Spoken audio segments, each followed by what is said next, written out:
2차 모임을 갖게 되었습니다. 바쁘신 중에도 우리 제2회 국회의원 오셔서 비전을 나누시는 귀한 시간 감사의 말씀을 드립니다.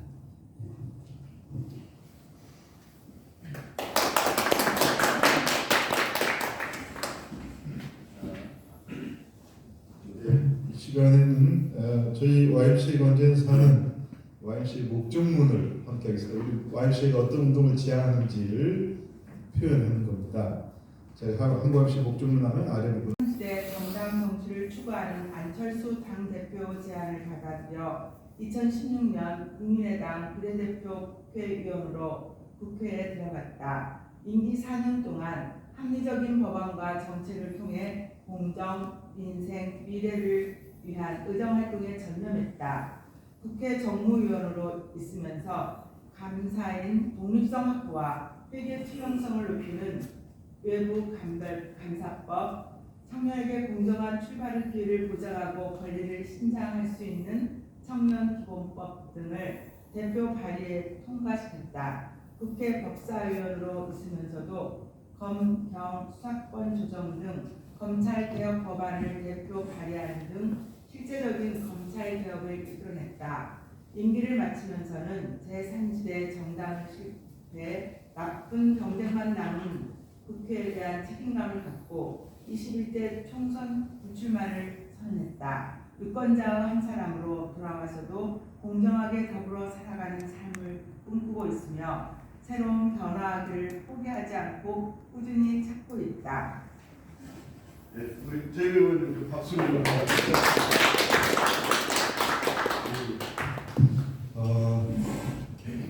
아주 잘 소개해 주셔서 감사드립니다. 그런데 시간 우리 제2회 의원님께서 정책을 이렇게 발표를 해주시고 저희 의원들이 질의응답하는 시간을 갖도록 하겠습니다. 의원님 먼저 인사 말씀 해주시고 날짜를 이동해 주시면 되겠습니다. 예, 반갑습니다. 소개받은 최이배 전 국회의원입니다. 제가 지난주에 출판기념회를 했는데요. 제 책입니다. 홍보를 하려고 들고 온 건 아니고 여기 첫 페이지에 보시면은 회계사 시민운동가 국회의원 최이배가 걸어온 경제개혁의 길이라고 부제가 달려있는데요. 저는 항상 직은 여러 개였으나 업은 하나였다라는 말씀을 드립니다. 제가 처음 공인회계사를 준비하게 되는 계기부터 모든 기간 그 이유는 경제민주화, 요즘 이제 좀 단어를 바꿔서 공정개혁이라고 제가 공정경제라고 제가 표현을 하는데요. 그 업을 위해서 여러 가지 직을 달리하면서 일을 해왔던 것 같습니다. 지금도 제가 가지고 있는 어떤 소명으로 생각을 하고 있고 이후에 계속 그 일을 하기 위해서 또 다른 또 직을 받기 위해서 노력을 하고 있다라고 말씀드리겠습니다. 이 정도로 말씀드리고 준비한 PPT가 있는데요. 오늘 제가 여기 발표 자료로 준비한 건 아니고 그저께 호원대에서 청년들 대상으로 청년들의 이제 일자리 문제에 대한 발표를 해달라고 해서 준비했던 그 PPT인데요. 전반적으로 앞에 이제 우리나라의 경제에 대한 얘기를 다루고 있고 제가 오늘 말씀드릴 것도 그 부분이 같은 내용이기 때문에 그 PPT를 활용해서 좀 말씀을 드리도록 하겠습니다. 자, 이쪽으로 해주시죠. 껐습니다. 가리십니다. 예, 화면.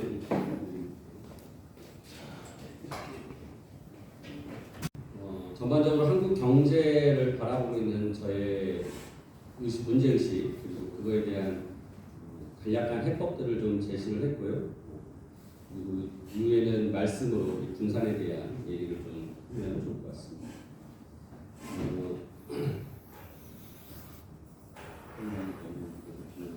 제가 이제 생각하는 우리나라 한국 경제의 문제를 먼저 말씀드리겠습니다. 이제 저성장 문제인데요.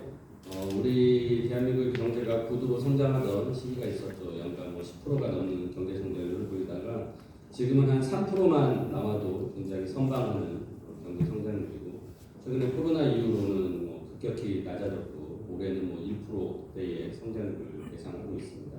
내년에는 그것보다 더 낮아지지 않겠냐라는 우려들도 많이 나오고 있는데요. 이런 이유들이 이제 과거에 우리가 고속 성장할 때는 제조업의 고속 성장이 있었죠. 중무장래 사업이라고 큰 이제 조선업 이렇게부터 시작해서 굉장히 중공업 쪽부터 시작해서 수출 중심의 그런 대기업 중심의 제조업들이 이제 굉장히 크게 성장을 했으나 지금은 그런 제조업들이 점점 쇠퇴하고 몰락하는 상황이 됐습니다. 그러면서 당연히 일자리들이 소멸되고 많은 기업들이 구조조정에 직면을 하고 있고요. 그 일자리가 사라진 만큼 그들은 또 이제 자영업으로 나오게 되고 자영업은 과잉 상태에 빠지고 그러다 보니까 일반적인 우리가 흔히 제조업을 넘어서서 그 다음 먹거리는 서비스업이다라고 하는데 우리에게 있어서 이제 국가적인 서비스업은 그렇게 눈에 띄게 자리를 잡고 있지 못하는 상황에서 지금은 이제 자영업 서비스업을 하시는 분들이 굉장히 힘들어하고 있고 저성장 사업 지금 상태이고 이 저성장은 당연한 겁니다. 그러니까 경제라는 게 끊임없이 성장할 수는 없기 때문에 어떤 우리가 흔히 경제학에서 이해하는 한계 효용의 법칙이나 여러 가지 그런 이론상 지금 나오는 상황이라고 생각합니다. 하여튼 이런 고속 성장 과정에서 우리나라는 굉장히 불균형 성장을 했습니다. 말씀대로 이제 제조업 중심 또 대기업 중심으로 굉장히 성장을 하다 보니까 그런 부분들이 특정한 대기업의 경쟁력이 집중되고 또 우리가 분배가 불공정해지는 상황이 됐고 특히나 1998년 이제 외환위기를 겪으면서는 이제 노동시장이 이제 이중구조가 생겨서 지금 정규직과 비정규직에 대한 노동의 형태에 따라서 임금 격차가 굉장히 크게 나는 그런 상황이 됐습니다. 또한 이런 과정에서 지역 간의 격차도 굉장히 심해져서 수도권과 비수도권의 격차도 많이 커지고 있는 상황입니다. 저는 이제 이런 부분 중에 가장 중요한 부분이 이제 분배 불공정 문제라고 생각하는데요. 즉 이제 임금의 격차인데 그 임금의 격차를 차곡차곡 쫓아 올라가면 결국은 대기업과 중소기업 간의 이익의 격차에서 시작이 됩니다. 그러니까 굉장히 대기업 중심의 그 생산 구조에서 대기업들이 모든 걸 빨아들이고 특히나 중소기업을 어떻게 보면 이제 약탈하는 수준까지 착취하는 수준까지 과거의 그 불공정 거래들이 심해지면서 대기업과 중소기업의 이익 격차가 커지다 보니까 당연히 그 안에 대기업과 중소기업에서 일하는 기업 형태에 따라서 임금의 격차가 좀 달라지고 앞서 말씀드린 이제 정규직, 비정규직의 고용 형태에 따라도 임금 격차가 심해지고 있습니다. 이런 이제 분배 불공정은 누구나 다 문제라고 얘기합니다. 그래서 이 부분은 이제 우리가 왜 문제라고 얘기하냐? 자본주의 사회에서 우리가 익히 알다시피 빈부의 격차, 양극화의 문제에 대해서 얘기하고 이런 불평등의 문제는 결국 사회 체제를 존속을 위협하고 있기 때문에 이 부분에 대해서 우리가 항상 수정하려고 노력을 하고 있고 헌법에도 그런 정신들이 담겨 있습니다. 또한 이제 저출생 고령화로 인해서 인구 소멸에 대한 문제, 이게 또 지역 소멸의 문제로 하고 있는데요. 이 부분은 저는 이제 양극화 저성장의 어떤 결과물이 아닐까라고 생각합니다. 또한 이제 여러 가지 문화의 변화, 세대가 달라지면서 사고방식이 달라지고 그런 부분들이 또 저출생에 대한 문제로도 나타나고 있다고 생각하고요. 그다음에 우리가 이제 일상에서 민생에서 가장 많은 또 다른 이제 피부에 와닿는 문제가 교육과 주거 문제인 것 같습니다. 끊임없이 사교육이 과잉되고 있고요. 우리가 막상 그 교육을 받아서 사회에 진출하는 사람들은 또 일자리에 바로 적용될 수 없는 교육을 받고 왔다라고 합니다. 그래서 심지어 기업들은 대학을 졸업한 졸업생들을 데려다가 다시 또 6개월에서 1년 정도 교육을 시키고 거기에 들어가는 비용이 대학교 등록금을 넘어서는 그런 비용이 든다고 하거든요. 그래서 이 교육과 일자리의 미스매치 문제가 굉장히 심각한 문제이고요. 그다음에 이제 또 막상 또 우리 국가가 공교육이나 이제 평준화 교육을 굉장히 중요하지만 막상 국가를 먹여 살리는 그거는 또 한 명의 천재가 나타나서 먹여 살리기도 합니다. 그런 면에서 우리나라는 인재교육이라는 부분들이 굉장히 좀 미흡한 부분이 있습니다. 선진국들은 그런 부분에 대해서 굉장히 투자도 많이 하고 그런 부분에서 성과도 나오고 있는데 우리나라는 그런 부분들이 아쉬운 부분들이 있죠. 또한 이제 주거 문제는 의식주 중에서 요즘 먹고 입는 거에 대한 그렇게 큰 걱정은 점점 사라지고 있지만 주거 문제는 여전히 우리에게 또 다른 상대적 박탈감을 주는 굉장히 사회적 큰 문제가 되고 있습니다. 이런 현재 경제 문제를 그럼 기존의 정치권들이 잘 풀었느냐? 우리가 이제 저는 우리나라의 정치 체제의 어떤 변화를 구도로 따진다면 아주 이전에는 민주대 이제 독재의 시대였다가 어느 순간 진보 대 보수의 이제 구조로 이념적 구조로 넘어왔다고 생각합니다. 그래서 이제 진보와 보수 여러 가지 저 개념에는 다양한 내용들이 들어가겠지만 저는 경제적인 관점에서 본다면 진보는 이제 경제적인 관점에서 분배를 중시하고 보수는 성장을 중시하는 그런 걸로 구분을 할 수 있습니다. 서로 한쪽에만 몰두돼 있었고 그래서 저런 경제 문제를 이제 푸는 데는 해법이 되지 않았고요. 그래서 어느 순간 이제 분배와 성장이라는 게 이분법적 사고는 되지 않는다라고 하면서 진보와 보수가 융합되면서 분배와 성장이 융합되기 시작합니다. 2012년 대선부터 나타난 현상인데요. 박근혜 대통령이 경제민주화 복지국가를 외치고 즉 보수 정당에서 진보의 아젠다를 가져가고 문재인 대통령 그 당시 후보는 성장론을 처음으로 발표를 하기 시작합니다. 기존의 분배를 중시했던 진보 진영에서 이제 국가가 성장해야 된다. 그런데 그 성장의 방법을 소득주도 성장이라는 것으로 얘기했지만 아무튼 성장론이라는 것을 최초로 발표를 했죠.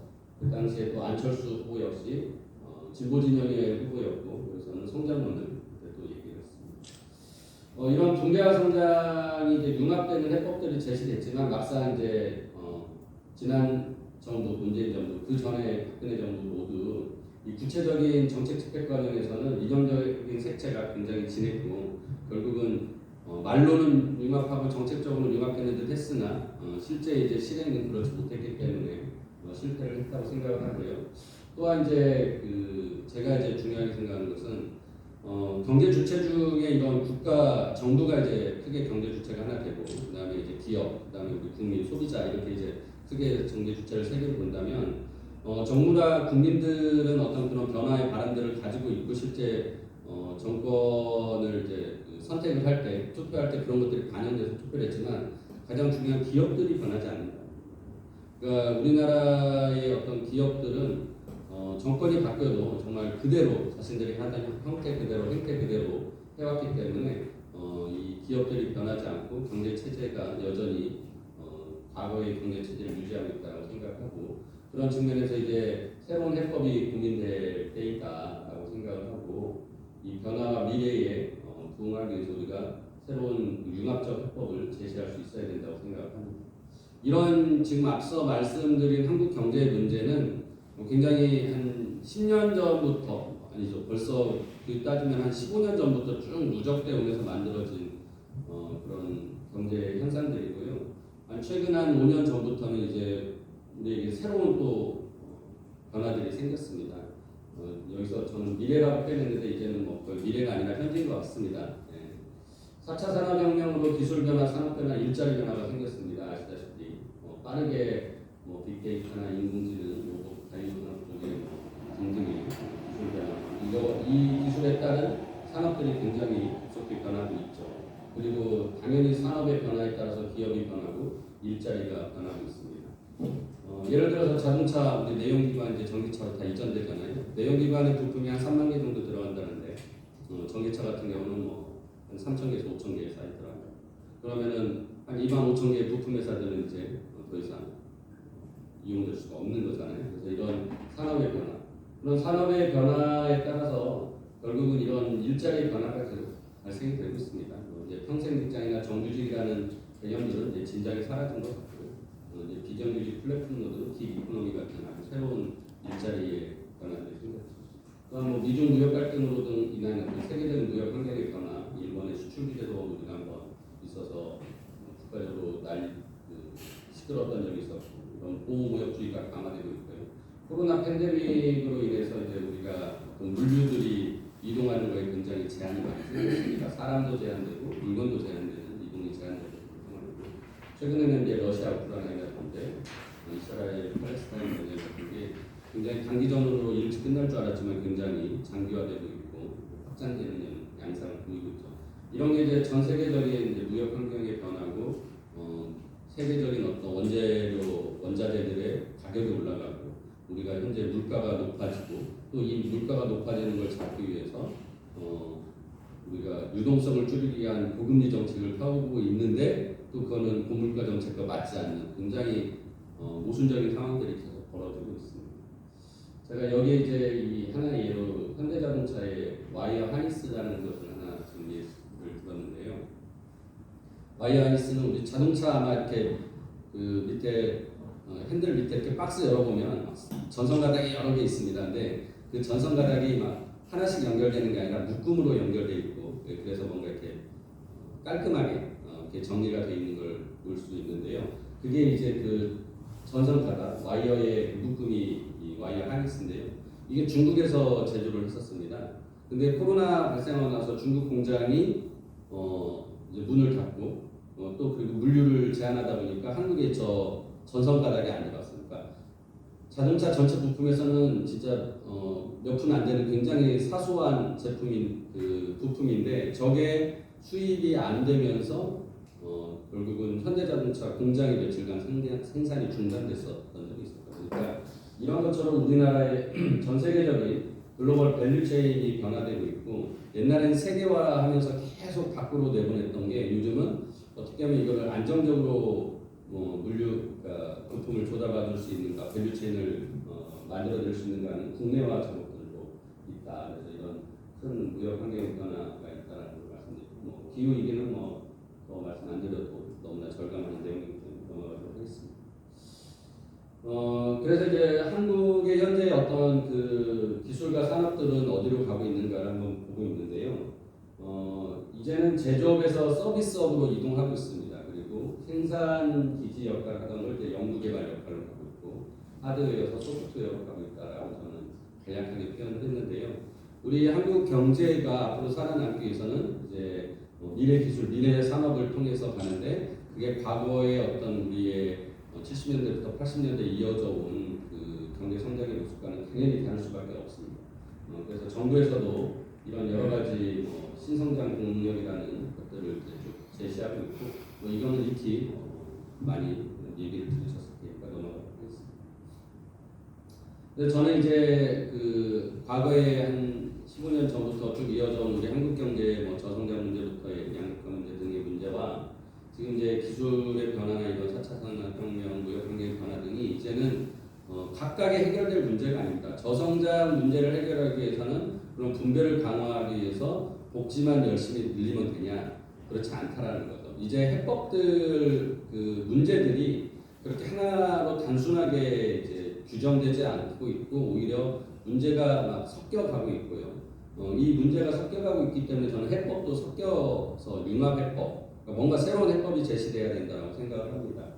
그래서 이제 먼 미래가 아닌 가까운 미래를 준비하는 해법이 제시가 돼야 되고요. 제가 아까 전에 가장 근본적인 양극화의 문제의 뿌리가 저는 대기업과 중소기업 간의 불공정 문제인데 옛날에 이 불공정 문제를 해결하기 위해서 그냥 계속 법을 만듭니다. 대기업이 이런 거 잘못하면 벌 주자, 이런 거 못하게 막아야 된다. 막 금지 조항을 해서 공정거래법이나 하도급법이나 수많은 법에 그런 금지 조항을 만들어내는데 그게 기업의 행태를 바꾸지는 못하고 있습니다. 그래서 결국은 뭔가 이제 새로운 개념을 가지고 와야 되고 그게 저는 이제 대기업과 중소기업의 어떤 상생 문제로 가야 되는 거고 하청기업을 이제 내부화해야 된다. 즉 하청기업이라는 게 실질적으로는 법률적으로는 외부의 다른 기업이지만 거래상의 형태로 보면은 거의 내부 기업이나 마찬가지거든요. 그러면은 그 실질에 맞게 대기업에게도 그 하청기업에 대해서 내부화할 수 있는 어떤 책임들을 줘야 된다는 거죠. 그래서 대기업이 중소기업에 투자를 직접 할 수 있어야 되고 기술을 이전해 줄 수 있어야 되고 대기업의 교육훈련 프로그램에 그 하청기업, 중소기업 근로자들이 노동자들이 가서 교육훈련을 받을 수 있어야 되고 그럼으로써 이 하청기업의 중소기업의 생산력이 높아지고 결국 그게 이익이 높아지고 그래서 격차를 줄이게 되는 그런 걸로 가야 된다라고 해서 이제 그게 결국엔 나중에 성과와 이익을 공유하는 모습으로 가야 된다. 이런 이제 해법들이 기존에는 그냥 상생하자 이렇게 하면은 대금을 일찍 어음 안 주고 현금 결제해주고 어음 90일짜리 뺐던 거 이제는 뭐 20일로 끊고 10일로 끊고 이렇게 짧게 해서 해주고 뭐 이런 정도 수준이라면 지금은 이제 좀 더 깊은 관계를 더 오히려 권장을 하고 이 안에서의 공정한 시스템이 만들어지도록 국가가 어떤 관리 체계를 만들어야 된다고 생각합니다. 그리고 이제 자동차 산업 아까 말씀드렸던 거 이제 이런 부품들의 변화, 거래처 변화 이제 하면서 새로운 거래 관행들이 만들어질 수 있거든요. 그리고 이제는 그 부품 기업들이 굉장히 세계적인 기업들로 더 펼쳐집니다. 이럴 때 기존의 어떤 그 불공정 거래들이 이제 발생되지 않게 기업들도 변화가 돼야 된다고 생각하고요. 뭐 에너지 전환 말씀 안 드려도 너무나 다양한 이제 신재생 에너지 확대해야 되는 과정에서 우리가 공정한 전환을 할 수 있도록 국가적인 어떤 관리 시스템이 있어야 된다고 생각합니다. 이제 이런 문제들하고 저는 이제 추가로 아까 전에 세계적인 무역 질서 재판에 따른 그 과정에서 우리나라 대기업들이 이제 굉장히 해외 나와서 경쟁을 심하게 하죠. 대표적인 게 조선업종이었는데요. 현대중공업, 대우조선해양, 그 다음에 삼성중공업 세 개의 아주 세계 1, 2, 3등 하는 최고의 조선사가 해외에 나가서 이제 출혈 경쟁을 합니다. 그래서 예를 들어서 뭐 그리스의 선사가 배를 살려고 만들어달라고 하면 셋이 가서 엄청나게 이제 단가를 서로 막 낮춰가면서 그걸 따오죠. 그럼 국내 와가지고는 너무 저가에 인수해가지고 이쪽에서는 이제 노동자들을 쪼고 하청기업을 쪼고 그 이익을 남기기 위해서 수많은 또 이제 여러 가지 편법과 불법들을 저지르고 그래서 결국 우리나라 조선업종이 망했거든요. 가장 세계적으로 훌륭한 기술을 가지고 생산 능력을 가지고 있는 우리나라 대우조선해양이 그래서 이제 망하게 되고 제가 이제 그런 걸 보면서 국가 전체적인 차원에서 산업 정책이 부재했다. 물론 개별 기업이 각자의 법인격을 가지고 열심히 경쟁하는 게 맞지만 국가적인 차원에서 이런 산업 정책을 이제는 손 놓고 있었다 보니까 우리나라 기업들 간의 경쟁을 하다가 결국 국가 경쟁력이 후퇴되는 상황을 맞이했고 이제 그걸 보면서 제가 이제 대기업과 대기업의 어떤 상생 구조가 이제 필요하다라고 생각을 합니다. 이게 뭐 담합을 하거나 무슨 뭐 짬짬이를 하라는 얘기가 아니라 국가적인 큰 차원에서 새로운 신산업 정책이 필요한 거죠. 예를 들어서 반도체 기업 지금 삼성전자와 SK 하이닉스가 굉장히 치열하게 경쟁을 하고 기술적으로 서로 더 앞서가려고 노력을 하고 있죠. 이런 경쟁은 계속 두면은 잘 할 겁니다. 근데 이제 다만 전 세계적으로 반도체 생산량이 부족해서 공급 부족으로 난리가 났을 때 삼성전자도 그렇고 SK 하이닉스도 각자 이제 그 생산 공장, 파운드리 업체를 이제 만든다고 막 이제 하는 거죠. 그러다 보면 이제 과잉 투자가 되고 어느 순간 이제 치킨 게임이 벌어지고 이제 결국은 우리끼리 이제 싸우다가 또 몰락하게 되는 상황이 되기 때문에 저는 이런 부분에 대해서 이제 삼성전자와 SK 하이닉스가 같이 공동에 투자해서 파운드리 업체, 생산 업체를 만들어라. 기술은 각자 개발하고 또 나가서 영업해서 판매하는 건 각자 알아서 하지만 이 공장을 짓고 이 생산하는 그 로직은 그 어떤 시설들은 같이 이용할 수도 있거든요. 그래서 이런 상생 협력이 필요하다라고 저는 생각을 하고요. 2차 전지 업체 같은 경우도 뭐 대표적으로 우리가 지금 SK 이노베이션 이 이제 그 배터리의 아주 우수한 기업 그 기술을 세계적인 기술을 가지고 있고 또 LG도 지금 에너지 소리를 가지고 있는데 둘이 이제 분쟁을 했었습니다. 공식기였나실지 모르겠지만 SK가 LG 거 기술을 갖다 뺏었다라고 해가지고 미국에서 제소를 했고 이게 이제 서로 분쟁을 하고 협상이 안 되다가 백악관에 가가지고 바이든 대통령이 정리를 해줬죠. 우리나라 대통령과 국무총리가 나섰을 때 정리가 안 됐다가 미국에서 백악관에서 불러서 정리를 했었다고 하는데요. 그러니까 이게 이제 그 두 기업 모두 이제 미국 시장을 바라보고 진출하는 기업이기 때문에 미국에서의 어떤 그런 정책 결정이 오히려 유효하게 먹혔던 건데 그러면서 그때 SK가 LG의 기술을 베껴왔기 때문에 1조 원 정도의 이제 그 배상을 하고 이후에 배터리가 팔리는 부분에 일정 정도의 그 마진을 또 이제 SK에게 주라고 이제 SK가 LG에 주라고 하면서 정리가 됐는데요. 저는 이제 그렇다면은 실질적으로 이 뿌리 기술은 같은 거거든요. 두 기업이. 그러면 오히려 기술 개발을 공동으로 할 수도 있어요. 그리고 아까 말씀드린 대로 생산해가지고 판매하는 건 각자 할 수 있어요. 그러면 우리가 세계적인 그 배터리 2차 전지에 대해서는 기술을 주도할 수 있거든요. 지금 중국이 이제 생산량 대장 굉장히 많습니다. 왜냐하면 중국은 전기차를 어마어마하게 지금 타고 있기 때문에 그 생산량은 많지만 기술은 굉장히 이제 좀 떨어집니다. 그러니까 우리나라 기술이 최고의 기술이고 이 기술을 우리가 진짜 세계적인 시장을 주도한다면 저는 전기차 시장에서 정말 우리가 앞서갈 수 있다. 이런 부분들이 결국 대기업과 대기업의 어떤 관계들을 국가가 큰 산업정책, 국가의 산업정책, 국가의 경쟁력을 만들어내는 데 있어서 역할을 해줘야 된다라고 생각을 합니다.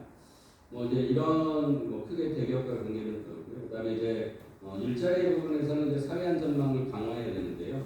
우리가 정규직, 비정규직 문제, 플랫폼 노동 문제 이제 이런 것들에 대해서 일자리 개념이 완전히 바뀌었습니다. 그래서 지금도 고용보험을 가입하려면 이 근로자가 이 회사에 전속으로 일을 하면서 노동자라는 어떤 노동자성이라는 걸 인정을 받아야만이 국민 고용보험에 들어가는데 이거를 이제 지금 계속 전환하고 있습니다.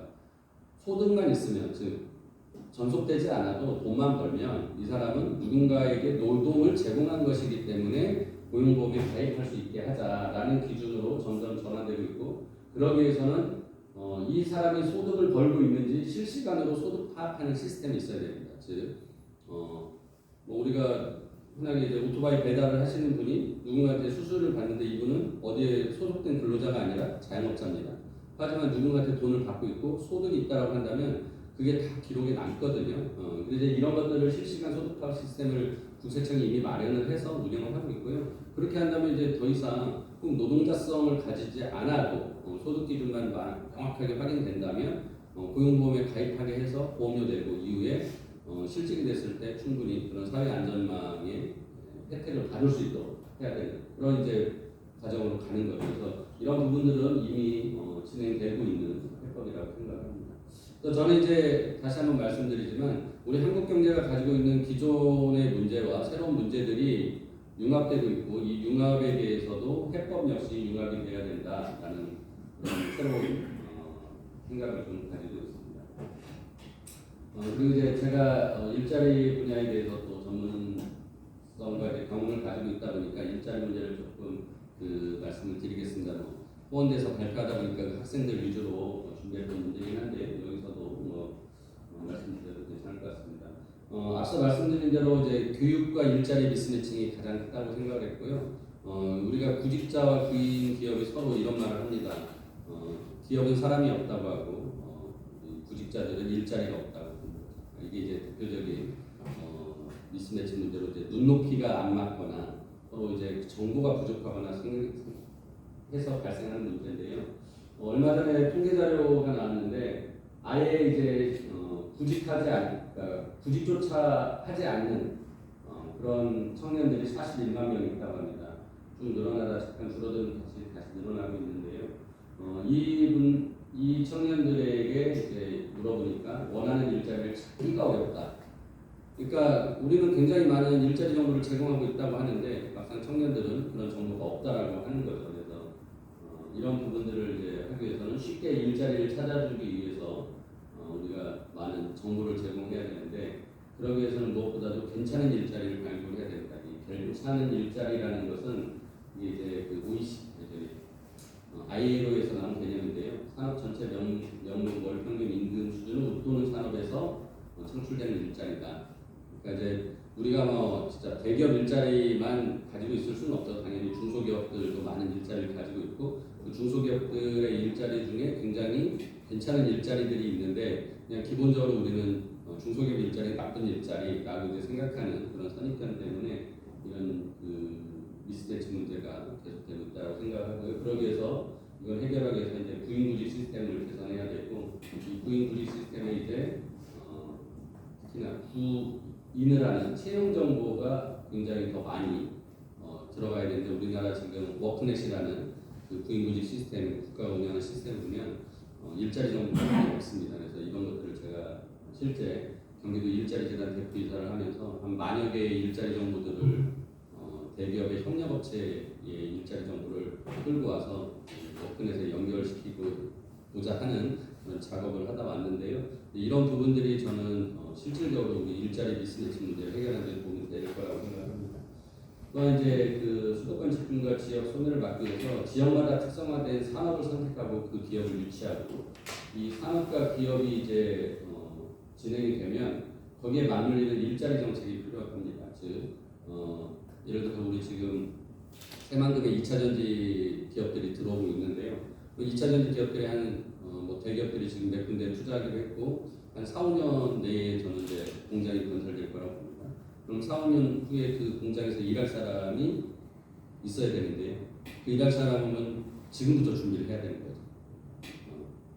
즉 우리 현대중공업하고 군산조선소하고 GM대우가 이제 들어와서 엄청나게 우리가 이제 경제가 잘 돌아간다고 했을 때 그때 인구가 늘어나기도 했고 또 그 두 기업이 이제 문을 닫으면서 많은 사람들이 떠나게 됐는데요.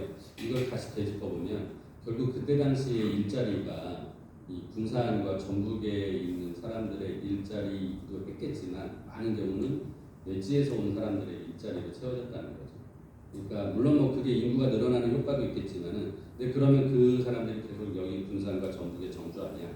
그렇지 않은 거죠. 문을 닫으니까 다 떠나잖아요. 그래서 저는 무엇보다도 일자리가 새롭게 생기면 그 부분을 반드시 지역에서 충원을 먼저 해야 된다. 그리고 그걸 하려면 지역에서 준비를 해야 된다.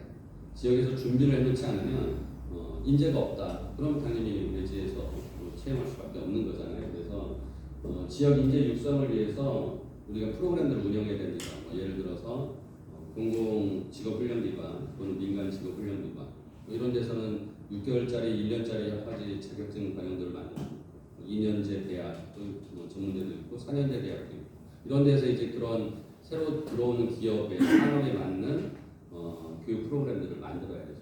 제가 이제 경기도 일자리 대단에 있으면서 그 직업훈련 기관을 그래서 직접 운영을 했는데요.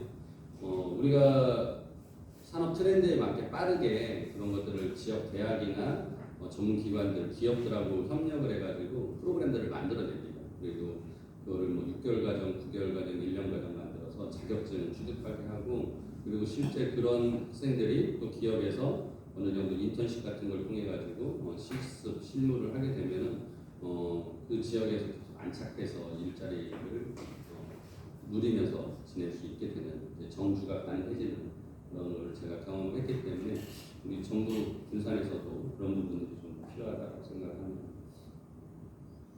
그리고 이제 두 번째로는 요즘 젊은 청년들은 일하는 일자리도 중요하지만 저는 이렇게 표현하는데요. 놀고 먹고 쉬어야 된다. 그러니까 문화를 누릴 수 있어야 됩니다. 그 지역에서 일만 하고 끝나는 게 아니라 놀고 먹고 쉴 수 있는 문화가 향유되어야만이 그 지역에 정주하면서 머무르고 떠나지 않는다고 생각합니다.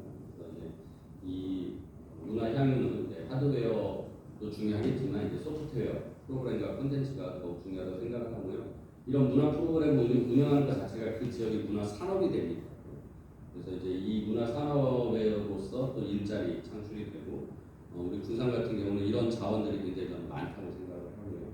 그런 측면에서 충분히 우리가 경제 문화 도시 군산을 만들 수 있다고 생각합니다. 마지막으로 이제 기본으로 돌아가는 고용 정책이 필요하다고 생각하는데 건강만큼 중요한 진로라고 써놨는데 옛날에는 우리가 의료보험이라는 게 이제 없었을 때는 알아서 자기가 자기 건강 챙기는 거잖아요. 근데 이제 어느 순간 국가가 사회적 비용이 너무 커지니까 국가가 직접 관리를 해야 된다. 그래서 우리가 정기적으로 이제 건강검진을 국가가 해준단 말이죠. 그거와 마찬가지로 우리가 진로, 즉 직업에 대해서도 어느 순간 이제 우리는 국가가 책임지는 단계로 오지 않았나 생각을 합니다. 무슨 말씀이냐면 지금은 한 번 직장을 갖고 평생 직장으로 가는 경우가 없습니다. 저만 해도 벌써 5번째 직업을 갖습니다. 내가 평생 5번 직업을 갖겠다, 어떻게 바꾸겠다라고 한 게 아니라 시대가 그렇게 이제 바뀌기도 하고 개인적인 상황도 있겠지만은 그렇게 되는 거죠. 요즘 젊은 친구들 입사하면서 물어보면 여기 평생 다닐래? 한 명도 없습니다. 그러니까 이제 저는 소위 요즘 이제 인생 신모작 시대가 됐다라고 얘기를 하는데요. 그러면은 이 인생 신모작 시대가 되면은 끊임없이 진로에 대한 진단을 해줘야 됩니다. 직장을 다니는 사람도 계속 취업을 또 알아볼 수 있어야 되고 계속 자기 개발할 수 있게 해주는 그래서 저는 뭐 정기적으로 건강검진 하듯이 우리 국가가 어떤 진로 상담 시스템을 마련해서 그런 것들 이루어져야 된다고 생각하고 있습니다. 여기까지가 이제 제가 준비한 PPT고요. 제가 이제 시간이 지금 여기까지 하고 질의응답을 해야 되는지 알겠습니다. 이 외에 또 다른 내용들은 질의응답을 통해서 말씀드립니다. 오늘 발표한 거에 대한 먼저 질문을 주시고요. 그 다음에는 군산에 대해서 혹시 생각되는 거 잠깐 네. 말씀 주시도록 하겠습니다. 오늘 그 발표해 주신 거에 대한 혹시 질문사항 있으면 해주시면 좋겠습니다. 그 제일 큰 문제가 지금 현재 이제 군산의 문제잖아요. 이제 전체적인 우리나라 얘기를 해주셨는데 후보자님께서 보시기에 군산에 변화해야 되는 시점이잖아요 지금. 근데 이 변화의 시점을 어떤 동력으로 어떻게 하시고 싶으신지를 얘기를 해주셨으면 좋겠습니다. 그건 좀 이따가 해주시고요. 발표한 내용 부분에서 저는 하나 의견 겸 질문을 드리면, 그동안 저희가 대기업을 봤을 때는 대기업과 중소기업과의 상생보다는 갈등 구조를 부각시켰었는데, 결국은 세계적인 세계 경제에서 경쟁력을 가지려면 결국은 중소기업만 가지고 되지 않고 대기업과 중소기업의 상승이 무엇보다 중요하다고 생각을 합니다. 그런 부분에서 가장 대표적으로 대기업과 중소기업의 상생적인 부분에 대한 어떤 사례가 있다고 한다면 짧게 얘기를 하나 해주시면 제가 방향 잡는 데 도움이 되지 않을까 생각합니다.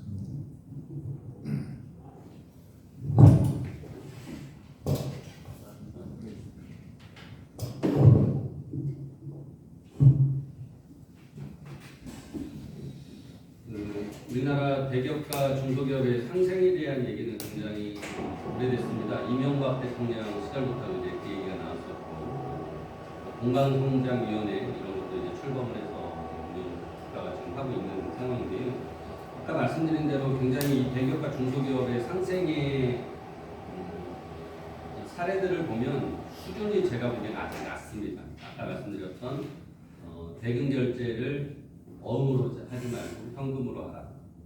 그리고 대기업이 이제 자금 지원을 좀 해주고 있죠. 그래서 상생 협력 기금이라는 것들을 이제 대기업들이 출연해가지고 그 기금이 이제 만들어지고 그것을 대기업의 협력 업체들에게 대출해주는 방식으로 이제 운영을 하고 있고, 또 하나는 이제 협력 업체들이 사람을 뽑을 때 중소기업이 이제 직접 사람을 뽑으려면 잘 안 뽑히는 그런 상황에서 이제 대기업들이 채용을 지원합니다. 예를 들어 삼성전자 같은 경우는 상생 협력 센터라는 게 있고 그 안에 이제 일자리 센터가 있어서 자신들의 그 협력 업체가 채용을 하겠다라고 하면 그거를 삼성전자 쪽에 의뢰를 주고 삼성전자가 나가서 대신 리크루팅을 해줍니다. 우리 협력 업체가 사람 뽑아요. 이렇게 하면은 우리 청년들이 좀 관심을 갖게 되잖아요. 그래서 이제 그런 지원들을 하고 있는데요.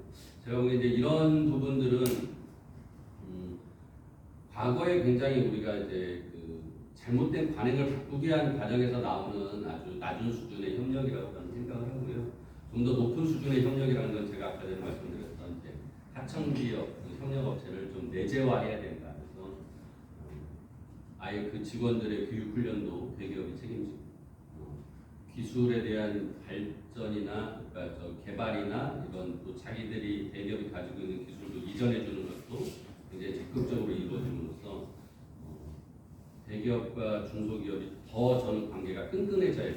그러니까 지금의 어떤 착취 구조로 빼먹는 구조로 끈끈한 게 아니라 거의 한 몸처럼 같이 이제 이루어질 수 있도록 해야 되는 그런 것으로 이제 전환돼야 된다고 생각합니다. 저는 전적 동감이고요. 아무래도 코드 부품 하나가 고장나면 그 제품 적용이 되지. 그래서 공장 이렇게 스마트화하는데 전부 다 끝나거나 로봇화 끝나면 새로운 부분에 대한 기술과 과학적 지식 그리고 자금이 필요할 때 대기업이 함께해서 그게 제일 중요한 내재화하는 중요한 것 중에 하나가 생각합니다. 그 시간 부분이 그래서 이따 생각하셨다가 발표하셨던 경제 부분에 질문을 좀 해주십시오.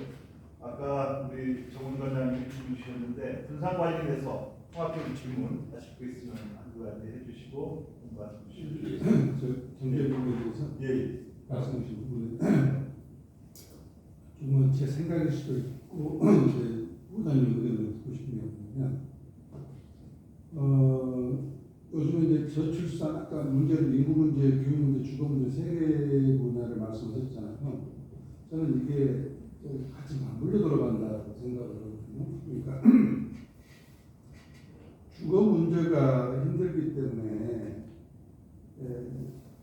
집을 마련하기 힘드니까 젊은 세대들은 애들 안 낳게 되는 거고, 또 이제 인구가 적어지다 보니까 이제 경제는 성장을 더디게 멈추게 되는 그런 이제 악순환이 있었는데, 결론적으로 수도권에 이런 모든 것들이 몰려 있다 보니까 집값이 올라가는 이 집값 또한 정책이 잘못되어 있다 보니까 자본 돈을 많은 돈을 이렇게 빌려 돈을 갖다 써서 집을 사게끔 하는 그런 정책을 펴다 보니까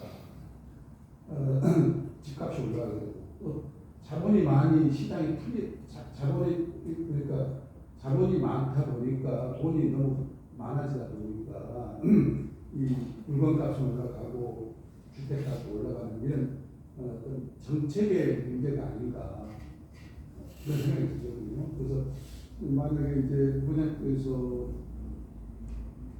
국회가 제기를 하신다면 거시적으로 이런 부분을 먼저 풀어준 다음에 디테일하게 들어가서 그런 문제를 해결해야 문제의 문제가 해결되지 않겠느냐 그런 생각하거든요. 이게 뭐냐면 수도권에만 교육 문제가 수도권에 가야만 인성을 해야만이 뭐 취업이 잘 된다 이런 문제. 그리고 서울에 꼭 가야만 일자리가 있다는 문제들이 지방에 와도 좋은 학교가 있다. 그 저는 그 어떤 법적인 문제를 해결할 수 있다고 저는 생각을 합니다. 꼭 수도권에 있는 대학에 막 그런 인센티브 주는 거예요. 지방에 포항대학도 있고 그러지 않습니까? 포천 대학에 있는 그런 특성화 대학을 지방에 학교들이 주는 시대에 전남대학교는 화공학과를 전문으로 하는 전남대학이고 지방에서 특성화를 만들었거든요. 그러면은 충분히 지방에 있는 대학을 사랑한다 그런 교육 문제가 해결되고, 그러면 서울에 인서울 안 해도 되는 문제고, 그 다음에 주거 문제는 자본이나 이런 부분을 적정하게 풀고, 뭐 금리나 이런 것들을 지금 금리나 이런 걸 조정한다면 집값이 안 나요. 그러면은 지방에 있는 일자리가 생기게 되고, 지방에 기업이 유치하게 되고, 그러면 지방에 내려오는 주거 문제도 해결되고, 그 다음에 생활이 좀 비하지 않고 생활이 나아진다면 인구 부분도 해결되지 않느냐. 거시적인 측면에서 정책을 펴주셔야 되지 않느냐. 그 부분에 대해서 어떻게 생각하십니까? 뭐 말씀에 대한 그런 구조들은 현상에 대해서 뭐 저도 100% 동의하는 사안들인데요. 네. 근데 이제 그러니까 우리가 뭘까 말씀대로 이게 돌고 도는 겁니다. 그렇죠. 네, 뭐 집값 문제, 교육 문제 이 다 같이 이제 맞물려 있는 거고. 근데 이제 우리가 지금 말씀하신 것처럼 그럼 딱 그게 다 하나의 이유냐라고 봤을 때 그렇지 않은 것들이 더 많겠죠. 그러니까 예를 들어서 주택 가격에 대해서 문재인 대통령, 문재인 정부 시절에 아무튼 추계화 정책, 그러니까 집은 주거하는 사는 곳이지 사고 파는 매매 투기의 대상이 아니다라고 하면서 투기와의 전쟁을 했잖아요. 그게 이제 정책 실패의 저는 이제 가장 근본적인 원인이었다고 생각을 해요. 그러니까 사람들은 그렇게 생각 안 하거든요. 집도 투자의 대상이거든요. 그렇죠. 사람의 그 마음을 나쁜 마음이다, 그걸 일시에 없애야 된다라고 해서 없어지지도 않는데 정부가 그렇게 정책을 펴다 보니까 오히려 더 끝나고, 그래서 저는 이제 그런 부분에 대해서 이제 뭐 다주택자에 대한 여러 가지 정책들에 대해서도 근본적으로 좀 잘못된 정책들을 펼치고 그래서 이제 부동산 정책이 실패했다고 생각을 하는데요. 그러니까 이제 그런 것들이 굉장히 복잡합니다. 그러니까 이제 그러면은 우리가 이거를 주거 대상인 사람에게는 뭔가 주거를 더 안정해서 집을 더 공급해줘야 되는 거고, 근데 막상 또 투자 대상한 사람한테는 이 사람들은 투자나 투기를 못하게끔 자금을 막고 오히려 주택을 덜 공급해줘야 되고, 근데 이게 상충되는 거거든요. 그 구분이 잘 안 되잖아요. 시장에서는 한꺼번에 갈 수가 없기 때문에. 그래서 굉장히 좀 그 말씀하신 것처럼 그런 정책에 대해서 그러니까 그 크게 뭐 하트에서 뭘 하나 딱 바꾼다고 되는 게 아니기 때문에 굉장히 다 미세한 정책들이 필요하다라고 생각을 하고요. 주택 문제에 대해서 그리고 이제 교육 문제에 대해서는 솔직히 이제 인구 소멸에 대한 이 부분에 대해서도 집값이 높아가지고 애를 안 낳는다라고 단순할 수 있지만 또 그게 아닌 경우들이 많이 있는 거잖아요. 그러니까 이제 우리가 어떤 그 세대의 변화, 문화의 변화들이 굉장히 빠르게 진행되고 있고 그런 부분에 대해서도 우리가 어떻게 보면 이제 또 인정할 부분들은 인정을 해야 되거든요. 그래서 인구 정책에 대해서 그러면은 계속 출생률을 높이기 위한 작업만 할 것이냐라는 것과 또 다른 정책은 무엇이냐, 뭐 이런 거 우리가 뭐 이민 정책을 한다거나 뭐 여러 가지 그런 것들을 같이 바라봐야 되고 실제 지금 이미 사회는 엄청난 다문화 가족들과 그 결혼 이주민 여성들을 갖고 있는 거잖아요. 현실이거든요. 그 부분에 대해서 그러면 딱 그 정도만 열어놓고 말 거냐, 아니면 진짜 이제 제대로 어떤 뭐 투자 이민 또는 뭐 근로 이민까지 받을 거냐, 뭐 이런 문제까지 우리가 고민해야 되는 부분이 있기 때문에 굉장히 이제 쉽지 않은 문제이고요. 지금 뭐 이 자리에서 제가 뭐 그 어떤 해법을 지금 막 딱 제시할 수는 없는데요.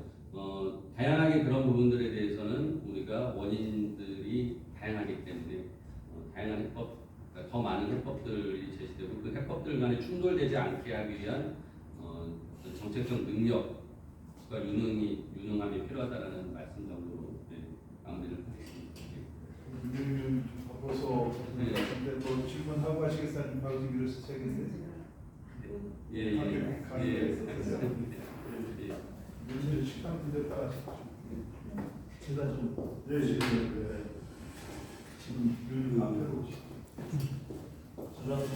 전라북도의 군산 이 도시가 굉장히 인구 소멸의 위기에 놓여 있고 실제로 지방화가 분산화가 되고 있는 분석이 있는데 대기업들의 어떤 그 군산에 있던 대기업들이 올라가면서 중소기업들까지 빠져나가는 그런 현상이 있었거든요. 근데 지금 군산의 현대 상태에서 군산형 일자리가 무엇인지 그거를 진단을 좀 하고 다시 필요한데 우리 지금 전 의원님께서 지금 말씀하신 그 전체적인 국가에 대한 어떤 문제점들, 일자리에 관한 문제점들 이거는 정책이라서 이게 좋다고 생각합니다.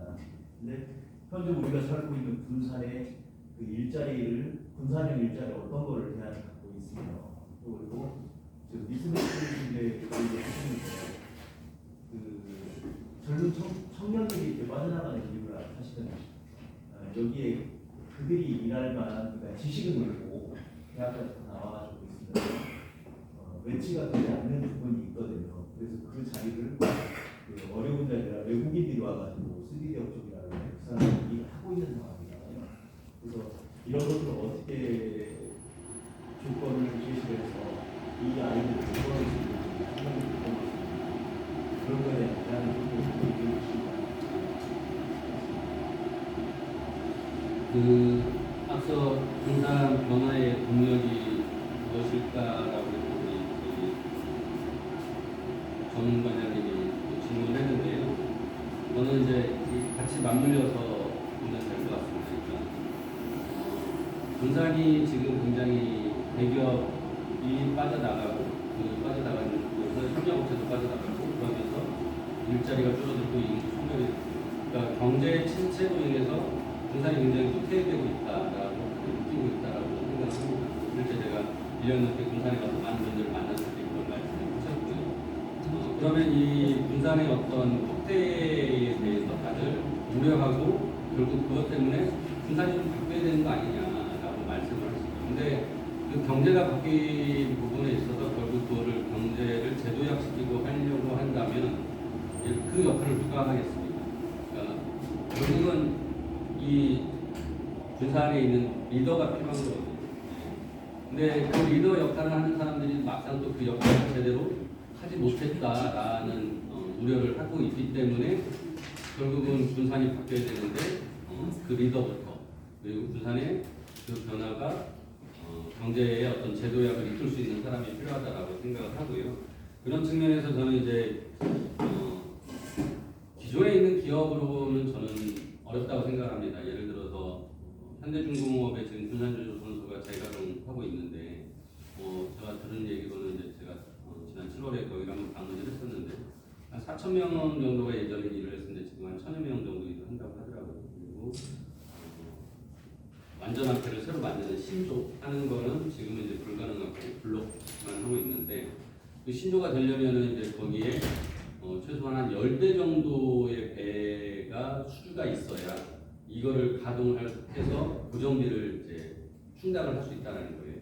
근데 그게 그만한 물량이 없으면 고정비를 충당할 수 없기 때문에 결국 여기는 전체적인 가동을 할 수는 없는 상황이라고 하고 현재의 상황은 그래서 블록 생산을 하는데 그 블록 생산을 하기 위해서 결국은 비용을 이제 도하고 시가 또 기업에 지원을 하면서 유지를 하고 있고 그러면서 거기서 1,000명이 일하고 있다고 하는데 그러면 그 1,000명 그럼 또 누굴까? 군산 시민들이 거기서 지금 일하고 있는 걸까? 라고 했을 때 저는 또 그렇지 않은 것 같아요. 왜냐면은 비어있던 50도의 원룸들이 다 찼거든요. 군산 시민들이면 거의 원룸이 차지 않았겠죠. 네. 그러니까 이제 이런 부분들이 우리가 진짜 어떻게 보면은 아까 제조업의 몰락 쇠퇴를 말씀드렸는데 점점 나빠지는 그런 산업과 기업들을 우리가 붙들고 있는 거 아닌가? 거기에 오히려 발목 잡히고 있는 건 아닌가? 과감히 우리는 이제 신산업 기술로 가야 되거든요. 그래서 저는 지금 새만금의 2차 전지나 신재생 에너지에 관련된 이런 기업들이 유치되는 것들이 이게 새로운 기술을 가진 새로운 기업들이 들어온 거는 새로운 도시를 만드는 거거든요. 근데 아까 말씀드린 대로 그 과정에서 다만 사람마저 새로운 사람들이 들어와서 이루어지면 안 된다는 거죠. 여기 있는 사람들이 준비를 해가지고 거기서 일을 하면 됩니다. 그래서 저는 군산형 일자리라고 표현한다면 저는 기존 산업을 이제 과감하게 우리가 정리할 걸 정리를 하고 신산업 쪽으로 우리가 정말 우리 도시 전체가 좀 발맞춰 나가야 된다라고 생각을 합니다. 그래서 그런 측면에서 아까 전에 이제 교육훈련이나 이런 이 전문대 4년제에 대한 모두 다 같이 그 부분에 대한 프로그램들을 만들어서 같이 운영을 해야 된다고 생각을 하고 그게 우리 기존의 이 군산의 청년들이 떠나지 않게 하는 1차적인 어떤 충족 수단이다. 즉 일자리. 그리고 그 이후에 일자리 플러스 문화가 같이 가야만이 저는 우리 청년들이 떠나지 않을 거라고 생각을 하고요. 좀 이런 말씀 드리면은 비관적이라고 생각할 수도 있겠지만 요즘 청년들이 애를 안 낳잖아요. 옛날에는 어떤 판단 기준에 교육이 굉장히 중요했어요. 내 자식을 교육시키는 문제가 엄청 중요했는데 요즘 젊은 청년들 제가 쭉 만나면은 제가 뭐 미혼인 청년들 좀 많이 만나서 그랬을 수도 있는데 교육에 대한 관심이 거의 없더라고요. 오히려 내가 진짜 놀고 먹고 쉴 수 있는 내가 문화를 즐기면서 이 도시에서 즐겁게 일하면서 살 수 있는 도시를 원하는 거에 일단 더 포커싱이 돼 있더라고요. 그래서 저는 기본적으로 물론 교육 문제 굉장히 중요하지만은 더 문화 부분에 있어서 우리가 좀 더 집중을 해야 되고 문화 부분에 있어서 제가 이제 가진 거는 군산이 이제 많은 분들이 그래요. 뭐 여기는 바다도 있고 옥수도 있고 산도 있고 들도 있고 진짜 그 거기서 나오는 진짜 좋은 먹거리들까지 너무 많은 천혜의 자원을 가지고 있고 또 역사적인 어떤 자산들 근대 역사의 자산들이나 이런 것들도 굉장히 많고 근데 우리가 그렇게 평가를 하는데 막상 그만 우리 여기 군산 시민들이 그걸 다 누리고 살고 있는가라고 했을 때 저는 그렇지는 않은 것 같아요. 뭐냐면은 여기 사시고 있는 우리 군산에 오랫동안 그냥 쭉 살던 분들은 그게 너무 익숙해서 당연한 거거든요. 그게 큰 거라고 못 느끼는 것 같아요. 근데 오히려 외지에서 오는 뭐 관광객들이나 이런 분들은 여기 오면 신기하죠. 못 보던 게 있고 뭐 이렇게 다양하네라고 하는데 그래서 저는 이제 그런 부분에 있어서 우리 군산 시민들도 그런 관점과 시각을 갖고 더 많은 걸 누릴 수 있도록 우리가 이 안에서 정말 프로그램과 콘텐츠들이 더 다양해져야 된다. 저는 그 생각을 합니다. 물론 뭐 그 부분에 대해서 이제 구체적인 어떤 사업들을 제가 지금 말씀드릴 단계는 아니지만 그런 관점을 가지고 저는 좀 외부의 전문가들이 적극적으로 군산에 와서 그런 것들을 좀 만들었으면 좋겠다. 왜냐하면 여기 군산에 있는 분들의 어떤 그 관점과 시각으로는 한계가 있는 것 같습니다. 그런 측면에서는 오히려 외부에서 오는 전문가들의 참신한 시각, 새로운 시각들이 오히려 군산에 지금 필요하지 않을까 이후에 이런 문화 정책에 대한 사업에 대한 것들도 만들 때는 저는 좀 그 거버넌스 구조를 이런 협치 구조를 만들어야 된다고 생각합니다. 내부에 있는 우리 군산 시민들의 의견도 중요하지만 외부에 진짜 어떤 그런 시각들을 우리가 접목시켜야 그게 융합이 돼야 새로운 걸 또 만들어낼 수 있다고 생각합니다. 그래서 뭐 군산형 일자리라고 뭐 다시 한번 정리를 한다면 저는 기존 산업은 과감하게 정리하고 신산업적으로 우리가 정말 일자리 공정性만들어내고 그리고 우리 청년들이 떠나지 않게 문화에 대한 부분에 있어서 외부의 시각들을 가지고 와서 또 접목해서 새로운 문화를 프로그램과 사업을 만들자라고 정리를 한 것 같습니다. 제가 필요한 것은 호자님께서 참 좋은 말씀 해주셨습니다. 리더라는 부분하고 문화의 정말 100% 공감. 100%. 우리 군산이 가야 할 방향이 방금 말씀하신 우리가 리더를 제대로 된 리더를 찾아야 합니다. 왜냐하면 호남은 민주당이면 다 돼. 이게 고질적인 어떤 좋은 점도 있지만 문제가 좀 있고 그게 지금 우리 지역사회에 퍼져나가고 있어요. 그게 뭐냐면 인재를 뽑아야 되는데 민주당 후보가 되기 위한 인재인 것이지 분산을 위한 인재가 아니라는 거죠. 그러니까 거기 위치에 가면 끝나는 거예요. 저는 필요가 없는 거예요. 자, 지금 우리가 후보님 모시고 지금 정책 토론하고 후보님 알아가는 시간을 만들고 있는데 후보님도 그러실지 어떨지 모르겠지만 민주당 후보가 되면 게임 끝나는 거예요. 그러니까 분산에 대한 고민 안 해도 되는 거예요. 그죠? 그래서 우리는 정말 실력 있는 사람이 나와서 그 사람 뽑는 그런 우리 분산 호남에 대한 생각을 가져가고 있고 다시 홍보되어지고 있거든요. 그래서 그러면 제대로 된 리더가 나오고 지금은 공천 받으면 끝나는 리더이기 때문에 제대로 된 리더가 나올 수가 없는 구조를 갖고 있다는 거죠. 여기 지역사회를 통한 단체장도 그렇고 국회로 가면 국회의원도 그렇고 정말 실력 있는 사람이 나올 수가 없는 구조예요. 이걸 바꿔야 돼요. 저는 그렇게 생각합니다. 그 점이 네, 제가 책에도 썼는데 네. 이 책은 제가 뭐 군산에 그 오기 전에 이미 이제 그 국회의원이 마치는 2020년도에 썼던 책을 이번에 좀 이제 개정으로 해서 이제 낸 책인데요. 거기 2장에 정치개혁 없이는 경제개혁 못한다라는 그렇죠. 책이 있습니다. 이게 무슨 말이냐면 그렇죠. 제가 수많은 좋은 법들을 국회에서 제가 전문 분야인 경제에 관련된 법을 내고 저는 당연히 이렇게 좋은 법 내면 논의가 활발하게 이루어지고 통과가 될 거라고 생각했지만 안 되는 거예요. 왜? 이 양극화된 정치 구조에도 양당제 그 정치 구조에서 정말 서로 이제 잘하기 싸움보다는 누군가를 못하게 만드는 나쁜 경쟁만 남는다고 제가 표현을 했는데 그게 이제 현재 우리 대한민국의 전체 큰 정치 구조였고요. 군산도 그런 면에서 이제 거기에 한 일부분이 되는 거죠. 제가 작년에 민주당 대선 끝나고 패배한 이후에 비상대책위원으로 이제 최고 우결기관인 비상대책위원으로 제가 참여를 하면서 광주 가서 그런 얘기를 했어요. 지방선거를 앞두고 있는데 우리가 진짜 정치 혁신을 해서 다시 민심을 얻어야 되는데 저는 그 부분이 국회의원들이 이 지방 의원들 줄 세우고 자기 사람 심는 그런 공천장사 하는 거 안 해야 된다. 그러니까 호남에서는 막대기만 꽂아도 민주당이만 당선된다는 얘기가 있으니 우리가 그런 걸 이제 없애려면 진짜 지방 기초의원에 대해서는 무공천을 해야 된다라는 생각을 할 정도의 우리가 정치 개혁을 해야 된다라고 제가 그 말씀을 드렸더니 난리가 났었어요. 네가 뭔 정치를 한다고 그런 호남에서 그런 소리를 저한테 엄청 비난을 했는데 호남에 계신 분들이 정치인들이 기득권들이. 그러니까 저는 이제 그게 제가 호남 지역이 군산의 고향에 와서 정치를 하려고 하는 지금 생각을 가지고 저도 그런 변화를 제가 만들어보고 싶다는 생각을 합니다.